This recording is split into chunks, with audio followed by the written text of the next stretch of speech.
Thank you. Thanks for coming. And I believe you can hear me. I'm wired up twice, so who knows what will happen.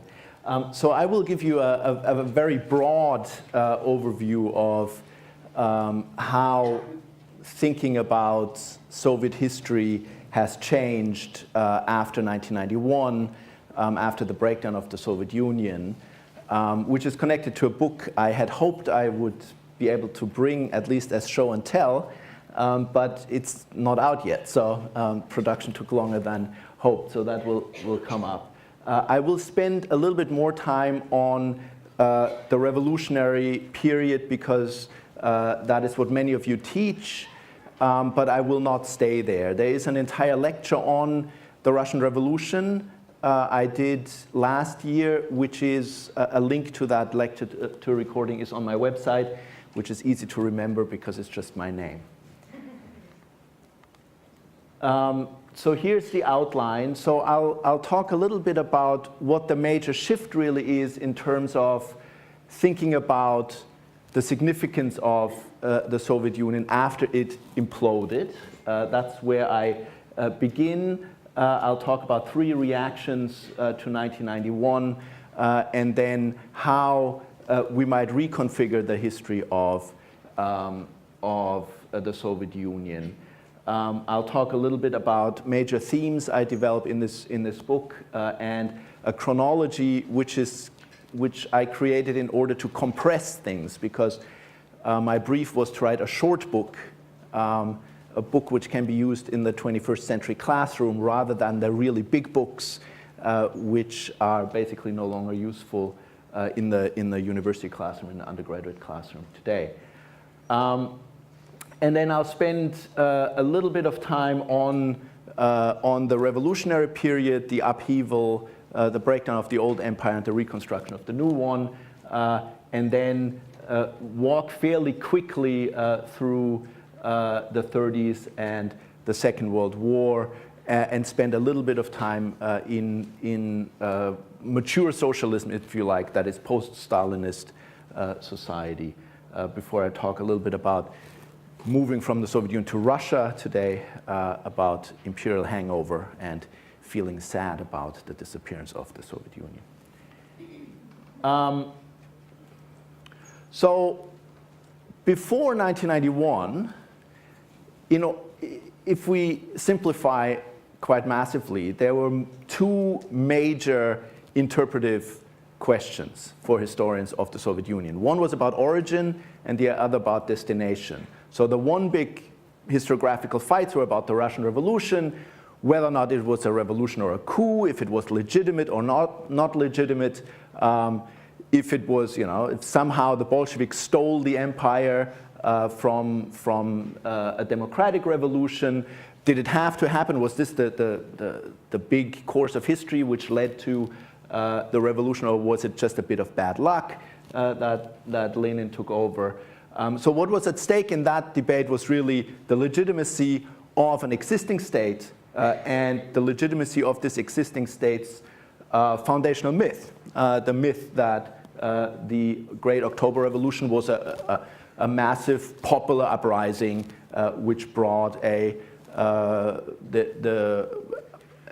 proletarian dictatorship into power.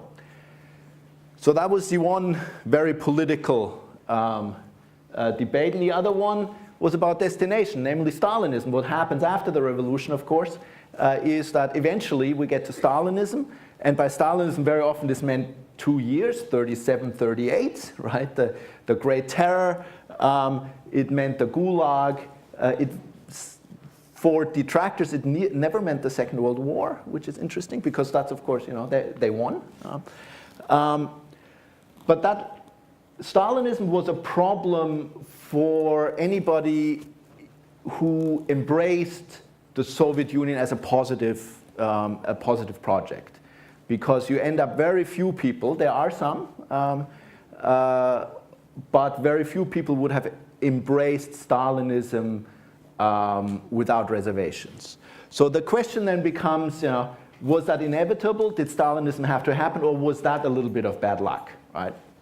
So that was the other big question also what happens after. Is this, is this the essence of the Soviet Union, Stalinism? Or is this a phase, and now, in the 60s, 70s, 80s, we're in a very different phase of socialism. So that was about the essence of Bolshevism. Is Stalinism the real socialism, or is it some sort of aberration? And that drove a lot of the anger and the emotions in this debate. Now, we still have a little bit, the ghosts of these debates are still around. And of course, some of the historians who were very strongly engaged with some of my colleagues are also still around. But we face a very different situation. We no longer, after 1991, this is no longer a history of an existing state. This is no longer a history of an alternative to liberal capitalism, which is actually alive and well, but it is now the prehistory of 15 states, and that causes some trouble. But it also reconfigures what we need to think about there. So there's three reactions, I think, to this new situation, how to deal with this. Other than, one reaction which I'm actually ignoring because I think it's so silly, is to just say, we won. And this shows that history is at an end, and nothing will happen thereafter, and this was all a terrible mistake. But one reaction to this new situation of what you do with the Soviet Union is you dissolve it, if you like, right? You no longer write the history of the Soviet Union, but you write the history of 15 successor states. And I just put a few examples there, very good examples, I think, of histories of individual states, where the history of the Soviet Union becomes part of a prehistory of the post-1991 nation. This one here is the official Ukrainian history from the Ukrainian Academy of Sciences, extremely good political history of Ukraine, but it basically tries to do that, rescue the history of Ukraine from the history of the Soviet Union. There's another reaction which is a little bit frightening, and that is largely existent in the Soviet Union. I'll show you a little YouTube video which has gone absolutely viral, which is saying, yes, the Soviet Union was an empire, and yes, that was a good thing. If it works. It does. Здравствуйте. Я русский оккупант. Это моя профессия. Так сложилось исторически. Когда-то я оккупировал Сибирь. Теперь там добывают нефть, газ, алюминий и еще много полезного. Теперь там города с детскими садами и больницами. Теперь там нельзя продавать женщин за вязанку соболиных шкурок, как это было до русских. Я оккупировал Прибалтику. Ее хутора я застроил заводами и электростанциями. Прибалтика делала высококлассную радиотехнику и автомобили, славилась духами и бальзамами. Меня попросили оттуда уйти. Теперь там добывают шпроты, а часть населения чистит унитазы в Европе. Я оккупировал Среднюю Азию. В голых степях я построил каналы, заводы, космодромы, больницы и стадионы. Там строили космические ракеты и самолеты, развивали промышленность, выращивали пшеницу и хлопок для всей страны. Меня попросили оттуда уйти. Теперь там развивают американские кредиты и выращивают коноплю. А часть населения уехала работать на стройки бывших оккупантов. Я оккупировал Украину. Вместе с украинцами я строил авиадвигатели, корабли, танки и автомобили. Меня попросили оттуда уйти. Теперь там разрушают все, что осталось от оккупанта. При этом там не строят ничего нового, кроме бесконечных майданов и диктатуры. Да, я оккупант, и я устал извиняться за это. Я оккупант по праву рождения. Я агрессор и кровожадный урод. Бойтесь. Это я терпел зверство польских интервентов во времена смуты. Но чем закончилась их интервенция? Это я сжег Москву, чтобы не отдать ее Наполеону. Но как закончил Наполеон? Это я сидел в окопе у Волоколамска, понимая, что нацистов удержать не получится. Где теперь эти нацисты? Где их проклятый Гитлер? Ко мне домой приходили все, кому не лень. Турки, французы, англичане, поляки, немцы, французы. Земли хватило на всех. По 2,5 метра на каждого. Поймите, мне не нужна ваша лицемерная свобода. Мне не нужна ваша гнилая демократия. Мне чуждо все, что вы называете западными ценностями. У меня другие интересы. Вежливо предупреждаю в последний раз. Не нарывайтесь. Я строю мир. Я люблю мир. Но воевать я умею лучше всех. С уважением, русский оккупант. And you see, this is actually already fairly old, right? Because he sent this to Obama. Do I want to close all tabs? Yeah, probably. So this is a reaction which you can see is largely interesting to Russians, right? Of course not all Russians, but this is a popular kind of reaction to which in a more sophisticated version is embraced by the current government. Vladimir Vladimirovich Putin has famously said that 1991 was the greatest geopolitical catastrophe of the 20th century, the breakdown of the Soviet Union.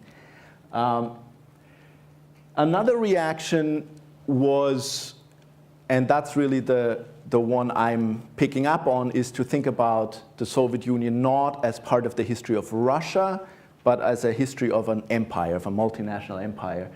This historiography goes back actually to at least to the Second World War, but a real landmark was Richard Pipes's The Formation of the Soviet Union in 1954. And Ron Suney's The Revenge of the Past in 1993 started a whole new wave of that kind of literature on nationalities, nation building, and the empire. Of these major books, only two are really covering the entire Soviet experience. This one here is out of print, unfortunately, because I thought it was really very good. And this one is not, but it's actually also dated. It has been reissued in 2011, but with basically no changes. So this is basically a 1998 publication. Both of them are extremely fat. So they've been written to be used in a college classroom where the students read nothing else. And with today's, the amount of resources, primary sources and so on, in English translation, many of them, we now have access to online. And if you are interested in this, on my website, there's a tab to sources, which gives you a whole long list of online things. This no longer makes very much sense. You need a smaller book. And so that was what led to this. So I was trying to not write a history of the tragedy of how tragic it was that Russia lost its empire, as in this video clip we saw. But I tried to bring together this literature of the kind of the dissolution of the empire, the multiplicity of histories, and the idea of thinking about this as an empire, a multinational empire, in a short book which was supposed to be out in June, but is not, as you can see. There's three themes I'm dealing with in this book. One is Soviet Union as a warfare state. So this is a state which emerges from World War I, from an incredibly nasty civil war, and which originally is basically built to win a war. That's what the Soviet Union originally was built to do. And it's a state which is run by people who expect more war. They think the essence of capitalism is war. It always leads to war, and we need to be prepared for this. And that leads to the Stalin Revolution. That leads to this very brutal mobilizational regime of the 30s is intended to get the country ready for the next war. And I'll quote Comrade Stalin on this a little bit later. But that was not all. I mean, for the 30s, for the Civil War years, the Civil War years and then the 30s, you could tell the story as just one of a warfare state. But this is also a state which is run by Marxists who don't want to build a warfare state. They're not fascists, right?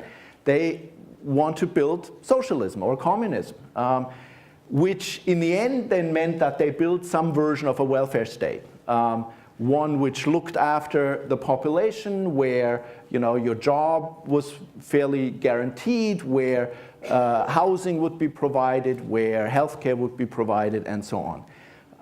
And I'll talk a little bit about this later. That is really, and the big story I'm telling, I think, is one of a shift from the warfare state to the welfare state. So you get the Soviets after Second World War slowly, and then after Stalin's death fairly quickly, moving away from only investing in things which have to do with defense and invest in houses instead.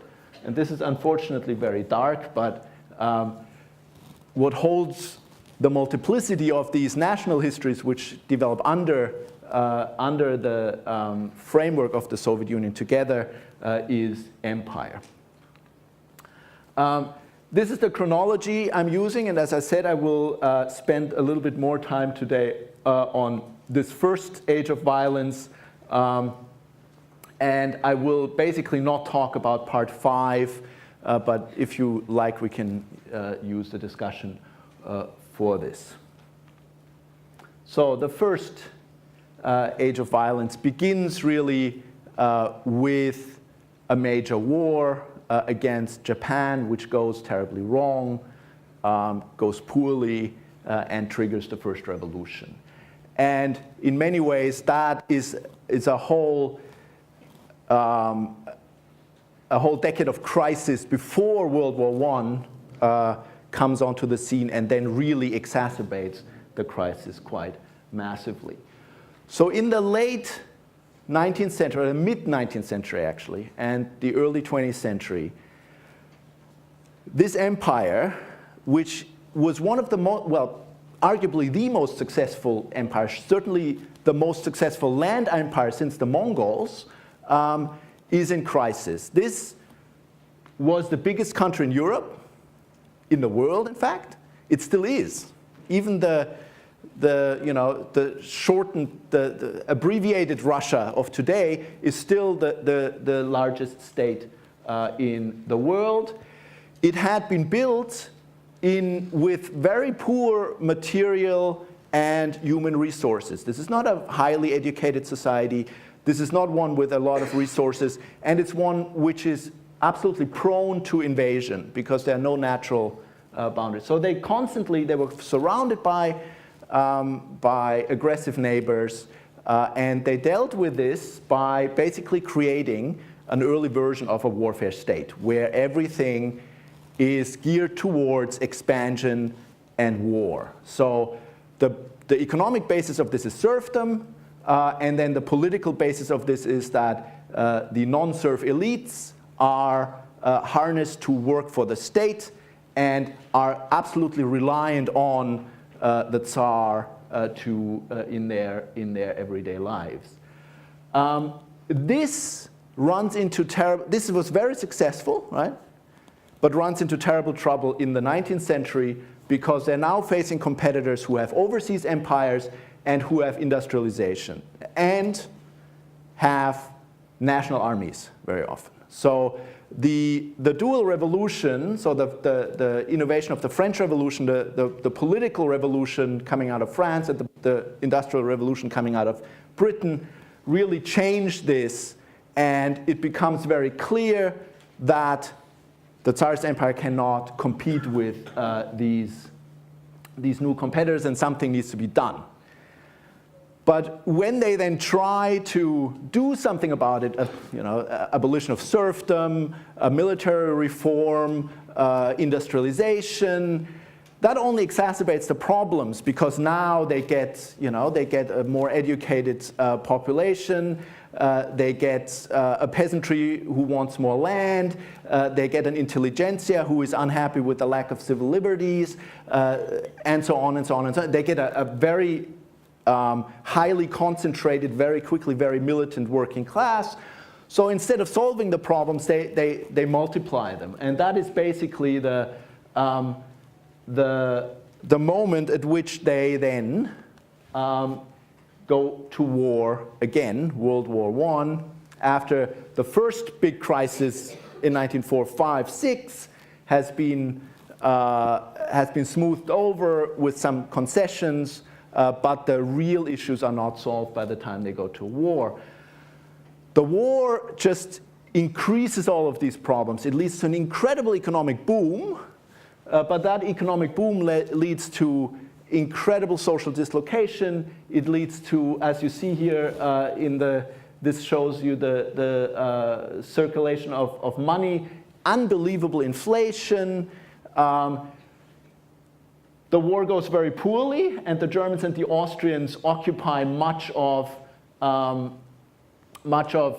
here, first this, and then after things don't improve after Brest-Litovsk, they go before Brest-Litovsk, they go take all of Ukraine and the Baltics, Poland. This leads to massive, on the one hand, deportations, on the other hand, flights. So you have all these people from these former Russian areas coming and have to be dealt with. So you have an incredible crisis, politically, economically, socially. And that's basically when the revolution breaks out. The Russian Revolution here is in quotation marks because while it begins in Russian areas, that is in Petrograd, right, in the capital, and the two revolutions we usually think about when we think about the Russian Revolution is the February Revolution and the October Revolution, which happened in Petrograd. But that is only the epicenter of an empire-wide revolutionary crisis, where in addition to these urban revolutions, you have rural revolutions, people taking over land, sometimes killing the landlords, but very often just taking over the land. You have, and these play out in very different ways in different parts, right? I just put two extreme examples up here. In Central Asia, this is what the rural revolution looks like, right? And in Finland, which of course also is part of the Russian Empire, this is what the rural revolution looks like. These are the reds, and these are the rural whites. The reds are working class from the cities, and they are in the most brutal civil war at the time in Finland, the most lethal civil war in percentage terms of the population. So you have not one revolution, but a whole cluster of revolutions, and they implode this empire. Now, to give my students some orientation in all of this chaos, we can talk about the Russian side of the civil war, and that is basically the Bolshevik side. That's the story of Bolshevik victory in the Russian heartland, which is basically what they end up having for quite some time before they reconquer the other areas. And that civil war you can remember by sort of more or less by year. You see when you look at the dates that it's not always exactly a year, but basically 1917 is the year of Bolshevik victory. 1918 is the year of disintegration of the empire. 1919 is the war against other Russian governments, that is the whites. And this is the year when much of the empire is being regathered by the Red Army, by military force. And then 1920 there are several things going on. On the one hand, there's a major war with one of the other successor states of the Russian Empire, that is Poland, where they, of course, in the end lose, and that stops further expansion to the west. But they also take back the Transcaucasus, and there's massive social upheaval and uprisings in internally the democracy that is revolutionary peasants and revolutionary soldiers who stage anti-Bolshevik uprisings. But that's really only one part of this civil war. Then you have all these others. I talked about this, the Finnish War. The Baltics is an incredibly convoluted and bloodthirsty story. Central Asia, the civil war actually begins before the October Revolution. It begins with a major uprising in 1916 against conscription, and it goes until at least 23. In many places, it drags on to 31. So this is a whole separate civil war which is quite a colonial civil war between Slavic settlers and non-Slavic local populations. Ukraine, again, a very convoluted story with many more players than just the Reds and the Whites. And then, of course, in Ukraine in particular, but in other places too, Jews face a whole different situation of very massive anti-Jewish violence. And then there's another, I mean, the history of the Transcaucasus as well. So you see how this becomes actually very hard to tell as a coherent story if you're no longer just telling the history of Russia in the Civil War, that is, the Bolsheviks, right? But you try to tell the history of the Russian Empire in Civil War, it becomes very hard to tell this as a linear story. And now my clicker no longer, yeah, here. Another way to make sense of this whole chaos is to think about the national revolutions in three categories. One is countries which come out of all of this as independent states. So that's true for the Baltic states. That's true for Finland and Poland. The Baltic states, of course, only remain independent until World War II, when they get reconquered by the Soviets. And then there's the largest category, the third category of countries which are independent for a little while, but then get reconquered by the Red Army. So that's true for Ukraine, Belarus, the various white territories which claim to be Russian states and then lose out. It's true for Central Asia, and that's true for the various places of the Transcaucasus. How am I doing for time? So what you have at the end of this complex and very violent process, which is really much more than the Russian Revolution, right? It's war, imperial breakdown, imperial reconstruction. You get nearly the same borders, minus Finland, minus Poland, minus the Baltic states. But other than that, they end up with pretty much the same country, the Bolsheviks. And that's interesting, right? Because they're, of course, internationalists. But in practice, they turn out to be imperialists. So how do we explain that? And I have a whole separate argument about this, which I'll sideline here. But what is the major difference of this country, other than that, of course, there's no capitalists, it's socialist and so on, but as an empire, the major difference is that within the empire, there's now national territories. That didn't exist before. It exists in Finland. It existed for some while in Poland. But now, because they're trying to accommodate these new nationalist movements which came up in the Civil War, the way to deal with them is with a fake federalism. You say, okay, Ukrainians, you can be nationalists, you can have Ukraine, you can have Ukrainian culture, you're an independent state which is just in a union with us, and you can actually secede. They have the formal right to secede, right? Which is, of course, a complete fiction. But that has very long-time consequences, as this great historian Vladimir Vladimirovich Putin complains. Because it is actually that's how the Soviet Union breaks apart in 1991. Once the center is weakened, once the ideology which holds together this country is defunct, once the Communist Party is gone to hold it all together, it breaks apart into these national states. And in some places, national states where probably there wouldn't have been one otherwise. Belarus, it's very unlikely that there would have been a Belarusian nation if the Soviets would not have created Belarus and promoted Belarusian language and culture, which barely anybody spoke in Belarus, right?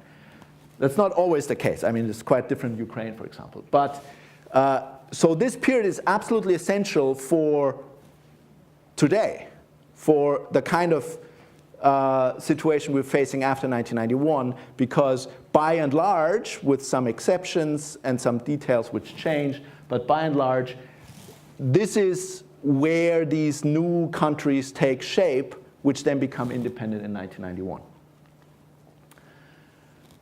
Okay, so that was, I'm jumping over the interwar years, which I tell pretty much as a period of consolidation of of the empire which has been regathered, and I go to the what I call the second age of violence, which includes the 1930s, so pre-war Stalinism, and World War II. In terms of empire building, on the one hand, what's of course very important is industrialization, creation of a very powerful Red Army and so on, but also nationality policies which are fundamentally contradictory. And that goes back again to the situation where Marxists are dealing with very strong national movements around them. Because to Marxists, of course, national movements shouldn't exist. They're false consciousness. They're just, nationalism shouldn't really, once you understand your class position, you shouldn't need nationalism. But nevertheless, they confronted these very strong national movements. And the way to deal with that was to make concessions. So one concession were these national territories, but another concession is to give affirmative action on national grounds. So if you're a minority population, you get better access to higher education. You can educate your children in schools in your national language, and so on, and so on, and so on. So this is one part of this. So this is what Terry Martin has described as the affirmative action empire. This was particularly strong. Part of this is also an imperial strategy, namely for national minorities in the borderland regions. So let's say Poles in Ukraine or Koreans in the Far East, giving them special privileges. The idea is you show the population on the other side how good it would be to live under the Soviets, and then they will come to you by themselves. You don't even have to export the revolution because nobody will be afraid of the revolution.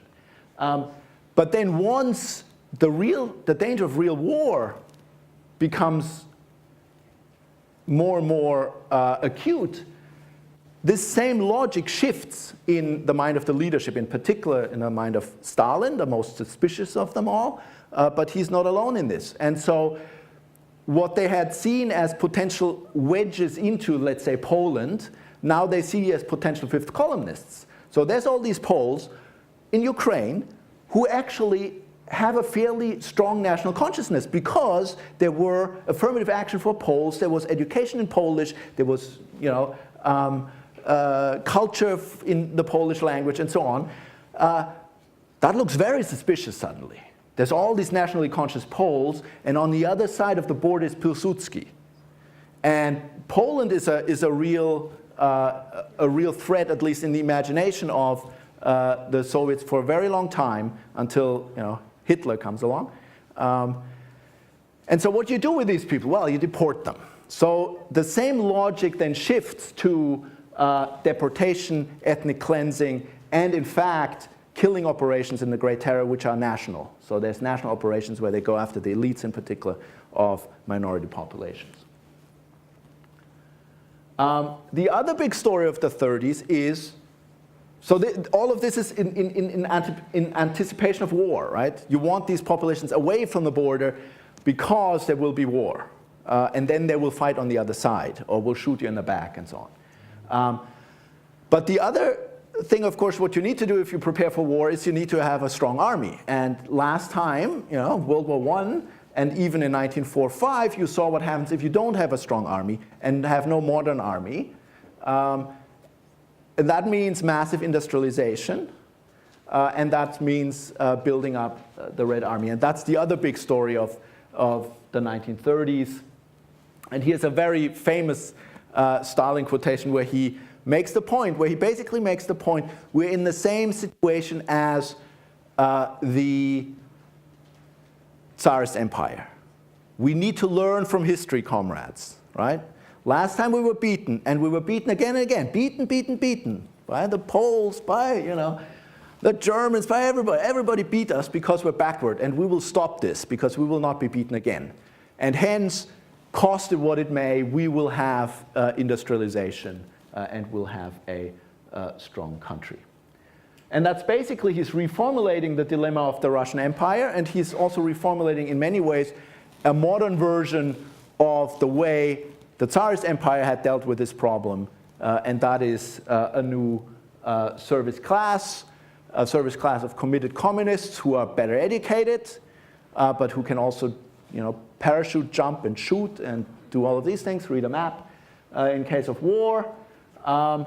And you harness everybody, but now with modern mass communications, with modern policing, and so on. So it's in many ways, it's an updated version also, not just of the country they had taken over, but also of the kind of warfare state, only now a communist warfare state.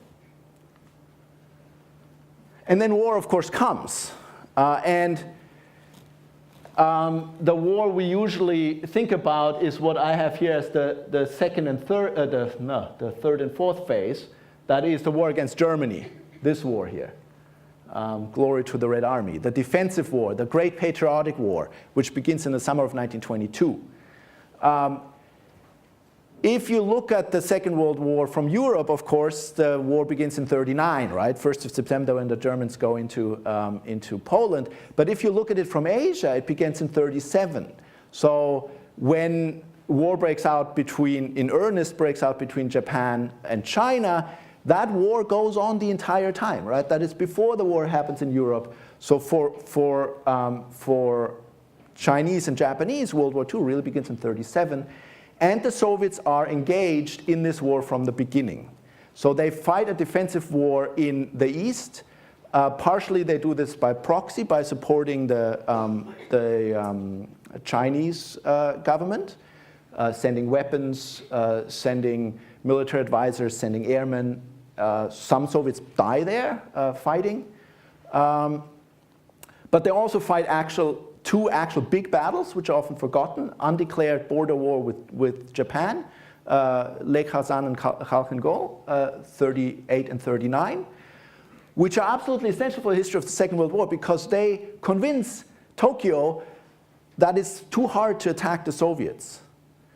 So the plans to attack the Soviet Union get shelved, and instead they go south, they go into the Pacific, they get into conflict with the United States, Pearl Harbor, which brings the United States in. So you see how everything, without this defensive war, this is probably Stalin's biggest international foreign political success, because he keeps the Soviet Union out of a two-front war, which would have been very hard to fight in the Far East against Japan and in the West against Germany. Instead, they're neutral the entire time until August, until the attack in August 1945.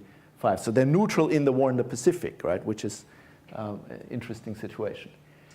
So this is the defensive phase. Then there's, of course, an offensive phase in Europe when, under the shield of the Hitler-Stalin Pact, they take over parts of Poland. They fight a relatively unsuccessful but victorious war against Finland, and they take over the Baltic states. And then comes the phase where really most Soviets die, and where the biggest suffering happens in these two phases. And then the war drags on, actually, in particular in the Western borderlands, into well into the 40s. They're fighting a very, very sustained war against local partisans and insurgents. But once the war is over, the thing they have always prepared for, we get into a phase of consolidation and sort of pacification, civilization, if you like, of this warfare state. That begins already under Stalin, but he is quite an old and very stubborn man at that point, and he's not learning very many new tricks late in his life. But under the surface, there's a lot of thought about what needs to be changed, and that is the reason why in 1953 you get nearly immediate change. When Stalin is dead, you get reforms everywhere. And you get the building of some kind of a welfare state. This welfare state looks pretty defunct to us. So these buildings, which you can still encounter everywhere in the former Soviet Union, the Khrushchev buildings, which soon were known as Khrushchev slums because they were built very shabbily, very quickly. But there were an immense change. People moved out of communal apartments, moved out of barracks, moved sometimes out of tents, and moved into single-family occupancy rooms, small apartments which had their own kitchen, their own bathroom, and their own toilet. You no longer had to share all of these with your terrible neighbors. So that was a major shift and a major success of this very centralized welfare state. This is one expression of sort of overall rise of consumerism. And I want to show you another little snippet of a video, which one of the less important revolutionary projects of the Bolsheviks originally was liberation of women from patriarchal oppression and housework. Now, this was meant to sort of happen more or less automatically once you get towards communism, but it was a real aggressive kind of feminism. It didn't go very well, and in the 30s that gets reversed. But they still have things like International Women's Day as a holiday, right? By the 60s, this is what you do on International Women's Day. This is a piece from a wonderful website you might want to look at some point called 17 Moments in Soviet History, which is an online textbook put together by Louis Siegelbaum. And it has, among other things, wonderful videos on it. So I'll show you this one. 8 марта. Международный женский So, International Women's Day, and this is what you do on International Women's Day. В канун праздника у всех столько приятных хлопот. You get a haircut, so you look better for your man. You get your nails done. Your husband, meanwhile, buys you flowers. Or other things which make you more beautiful. And he pays with hard-earned cash for this.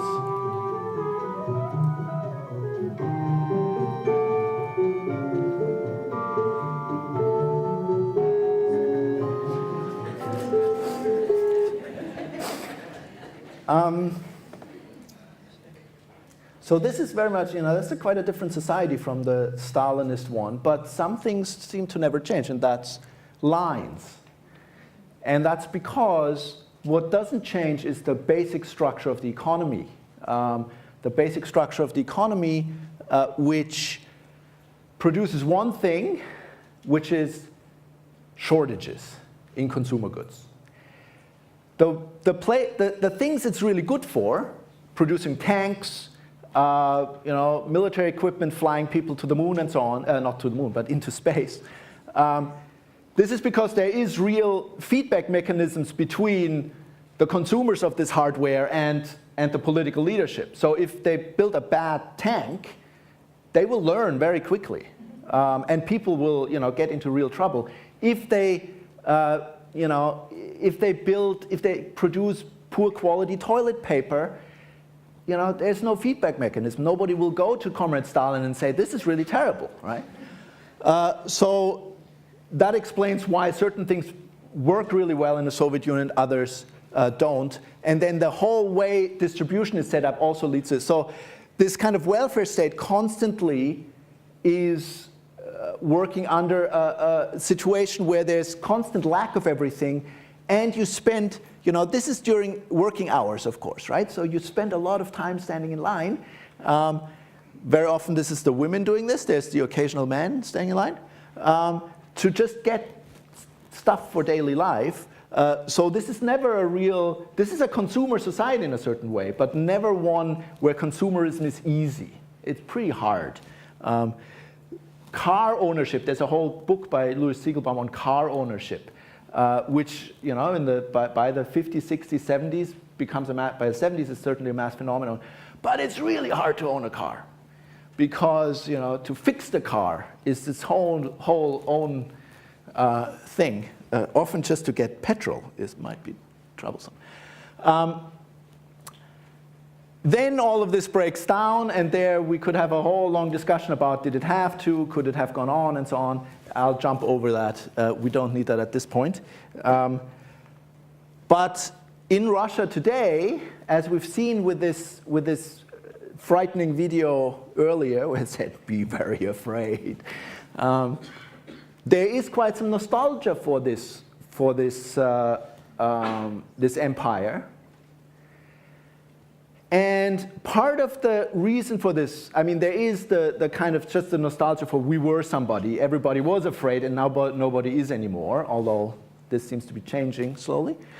But it's also that decolonization in a situation where you don't have a metropole, you know, the British Isles, and then an overseas empire, and you can chop off the overseas empire, you still have, you know, Great Britain or the United Kingdom.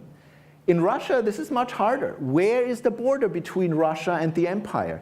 Is Ukraine part of Russia or is it not? Where, you know, how far outside of Moscow can you go before you are no longer on Russian territory? So this idea that if you have an empire, it's actually easier to decolonize than if you are one from the beginning, when there is no national state you could retreat to.